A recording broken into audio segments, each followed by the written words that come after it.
পুনৰ মানৱ সমাজক লজ্জানত কৰা আন এক জঘন্য কাণ্ড সংঘটিত হৈছে এইবাৰ মঙলদৈত। এইবাৰ এজন অসভ্য শিক্ষকে এইবাৰ কুকাণ্ড কৰা পৰিলক্ষিত হৈছে। নিজৰে বিদ্যালয়ৰ দ্বাদশ শ্ৰেণীত অধ্যয়নৰত ছাত্ৰীক পলুৱাই নিছে এজন অসভ্য শিক্ষকে। প্ৰাঞ্জল কুমাৰ যিজন অভদ্ৰ শিক্ষক, আমি সেইজন শিক্ষকৰ আচলতে দৃশ্য দেখাইছোঁ। এইজন হৈছে প্ৰাঞ্জল কুমাৰ। প্ৰাঞ্জল কুমাৰে নিজৰে বিদ্যালয়ৰ দ্বাদশ শ্ৰেণীত অধ্যয়নৰত ছাত্ৰীক পলুৱাই নিয়াৰ অভিযোগ উত্থাপন হৈছে। এই যি ঘটনা সংঘটিত হৈছিল 30 জানুৱাৰীত, আৰু বৰ্তমান এইগৰাকী প্ৰাঞ্জল কুমাৰৰ বিৰুদ্ধে ছাত্ৰীগৰাকীৰ পৰিয়ালে অভিযোগ দাখিল কৰিছে, এজাহাৰ দাখিল কৰিছে মঙলদৈ আৰক্ষী থানাত এজাহাৰ দাখিল কৰিছে এইগৰাকী অসভ্য শিক্ষক প্ৰাঞ্জল কুমাৰৰ বিৰুদ্ধে। বৰ্তমানলৈ কোনো অভিযোগ দাখিল কৰাৰ পিছতো কোনো একশ্যন লোৱা নাই এইজন অভদ্ৰ শিক্ষক প্ৰাঞ্জল কুমাৰৰ বিৰুদ্ধে। এনেকুৱা অভিযোগ উত্থাপন হৈছে, কেনেকৈ এজন শিক্ষকে এজন ছাত্ৰীৰ লগত এনেকুৱা কাম কৰিব পাৰিলে, এজন ছাত্ৰীক নিজৰে বিদ্যালয়ৰ ছাত্ৰীক কেনেকৈ পলুৱাই নিছে এজন শিক্ষকে। গোটেই শিক্ষক সমাজক লজ্জানত কৰা এইজন ধুৰন্ধৰ শিক্ষক প্ৰাঞ্জল কুমাৰ। হিন্দু সম্প্ৰদায়ৰ শিক্ষক প্ৰাঞ্জল কুমাৰে এইবাৰ মুছলমান সম্প্ৰদায়ৰ ছাত্ৰীক পলুৱাই নিয়াৰ অভিযোগ উত্থাপন হৈছে। এক প্ৰকাৰৰ লাভ জেহাদত পৰিণত হৈছে এখন বিদ্যালয়। সেইখন বিদ্যালয়ত এতিয়া শিক্ষকৰ হাতত সুৰক্ষিত নহয় ছাত্ৰী। এইবাৰ ছাত্ৰীক পলুৱাই নিছে শিক্ষকে। এনেকুৱা জঘন্য কাণ্ড এতিয়া সংঘটিত হৈছে মঙলদৈত, আৰু এই ঘটনা সংঘটিত হোৱাৰ পিছতেই মঙলদৈত এক প্ৰকাৰৰ চেপা উত্তেজনা বিৰাজ কৰিছে। এজন শিক্ষকে কেনেকৈ এনেকুৱা জঘন্য কাম কৰিব পাৰিছে। এজন শিক্ষক আৰু ছাত্ৰীৰ মাজত যি মধুৰ সম্পৰ্ক, এই সম্পৰ্কত এতিয়া কালিমা খান্দিছে এজন অভদ্ৰ শিক্ষক প্ৰাঞ্জল কুমাৰ। আমি দৃশ্য দেখাইছোঁ, এইজন হৈছে প্ৰাঞ্জল কুমাৰ। আমি জানিব পৰা মতে এইজন প্ৰাঞ্জল কুমাৰে 6 মাহ পূৰ্বে অন্য এগৰাকী ছোৱালীৰ সৈতে বিবাহপাশত আবদ্ধ হৈছিল। 6 মাহ পাৰ নহওঁতেই নিজৰে বিদ্যালয়ৰ দ্বাদশ শ্ৰেণীত অধ্যয়নৰত এগৰাকী ছাত্ৰীক পলুৱাই নিয়াৰ অভিযোগ উত্থাপন হৈছে এইজন অভদ্ৰ শিক্ষক প্ৰাঞ্জল কুমাৰৰ বিৰুদ্ধে।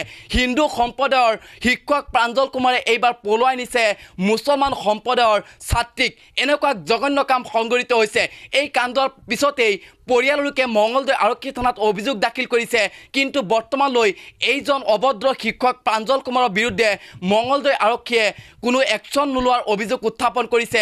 আৰু শেহতীয়াকৈ আজিৰ দিনটোত স্কুলৰ চৌহদত ৰাইচমেল পাতি প্ৰতিবাদ সাব্যস্ত কৰিছে। অতি সোনকালেই এইজন অভদ্ৰ শিক্ষক প্ৰাঞ্জল কুমাৰক শাস্তি বিহিব লাগে, এনেকুৱা ধৰণৰ অভিযোগ উত্থাপন কৰিছে পৰিয়ালৰ লোকে। এজন শিক্ষকে এনেকুৱা জঘন্য কাম কিয় কৰিব? এজন শিক্ষকৰ হাতত সুৰক্ষিত নহয় ছাত্ৰী বা ছাত্ৰ। এনেকুৱা এক লজ্জাজনক ঘটনা দৰঙত সংঘটিত হৈছে, দৰঙৰ মঙলদৈত। আৰু এই ঘটনাক লৈ সমগ্ৰ মঙলদৈত কিন্তু চেপা উত্তেজনা বিৰাজ কৰিছে। এই মুহূৰ্তত কিছু মন্তব্য আছে, সেই মন্তব্য আপোনালোকক শুনাই ল'ব বিচাৰিছোঁ। এয়া শিক্ষক সমাজত একেবাৰে লজ্জানত কৰিছে। এই যিজন প্ৰাঞ্জল কুমাৰ নামৰ শিক্ষক আছে, এইজনে গোটেই শিক্ষক সমাজখনকে লজ্জানত কৰিছে। আৰু এখেতৰ বিৰুদ্ধে যিটো ব্যৱস্থা প্ৰশাসনৰ ফালৰ পৰা ল'ব লগা আছিল সেইটো ল'ব পৰা নাই। এই কথাটো এটা বস্তু বুজায় যে ইয়াত দুটা বিভাগ ফেইল আছে। এটা হ'ল মাননীয় মুখ্যমন্ত্ৰীৰ গৃহ বিভাগ, সেইটো সম্পূৰ্ণৰূপে ফেইল হৈছে। আজি 3 দিন উকলি গ'ল, না প্ৰাঞ্জল কুমাৰৰ কিবা খবৰ আছে, না ছোৱালীজনীৰ কিবা খবৰ আছে। কোনো ধৰণৰ খবৰ আৰক্ষীয়ে দিব পৰা নাই। গতিকে ইয়াত গৃহ বিভাগৰ ফেইলাৰনেছ আছে। আৰু শিক্ষা বিভাগৰ একেবাৰে ইয়াত গুৰুত্ব নাই। ইতিমধ্যে আমি শিক্ষকসকলৰ লগত আলোচনা কৰিলোঁ।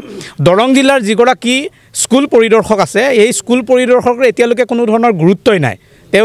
তেওঁক বাৰে বাৰে শিক্ষকে এই সম্পৰ্কত কৈছে, যিজন শিক্ষকে এই কামটো কৰিলে তেখেতৰ ওপৰত বিভাগীয়ভাৱে এটা তদন্ত দিব লগা আছিল, আৰু তদন্তৰ সময়ত তেখেতক নিলম্বন কৰি ৰাখিব লগা আছিল। এই সম্পৰ্কত কোনো ধৰণৰ আলোচনা নাই। যিগৰাকী দৰঙত এই স্কুল ইনস্পেক্টৰ হিচাপে ৰাখিছে, তেখেতে সঘনে এটা অজুহাত দিয়ে যে তেখেতৰ গাড়ী নাই। গাড়ী নোহোৱা মানুহ এজনক কি কাৰণত IS বনাই ৰাখিছে চৰকাৰে, সেইটো আমি ভাবিব পৰা নাই। এইটো চৰকাৰৰ এটা ডাঙৰ ফেইলাৰ। গাড়ী থকা মানুহক ৰাখিব লাগে।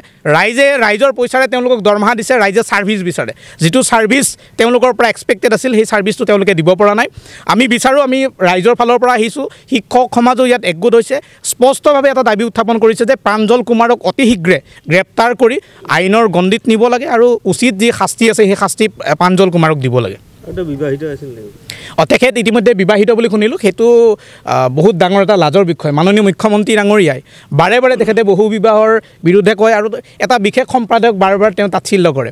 এতিয়া তেওঁ কাক তাচ্ছিল্য কৰিব সেইটো মুখ্যমন্ত্ৰী নিজে ভাবিব লাগে।